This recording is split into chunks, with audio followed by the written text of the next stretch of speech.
So guys Flipkart থেকে একটা জিনিস অর্ডার করেছিলাম, এই জিনিসটা ভাঙা বের হয়ে যাবে ভাবতে পারিনি।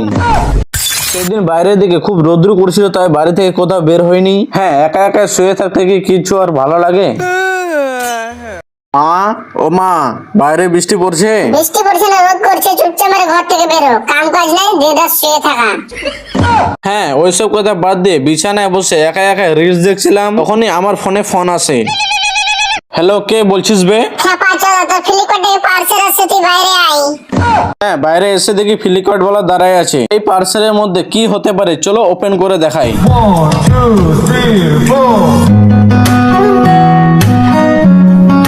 গাইস, ওপেন করে তো দেখালাম, তোমরা কি বুঝতে পারছো এটা কি জিনিস?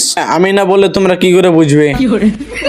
হ্যাঁ গাইস, এটা ফিটিং করা বল এরকম লাগছিল। তোমরা কি জানো এটা কিসের জন্য নেওয়া হয়েছে? হ্যাঁ, চলো চলো আমি নিজে বলি। হ্যাঁ গাইস, আমার এতগুলো জুতো হয়ে গেছিল যে রাখার জায়গায় বসাইছিল না। আজাদ ভাই বলো কার এই বাক্সের মধ্যে জুতোগুলো রাখি বিন্দাস।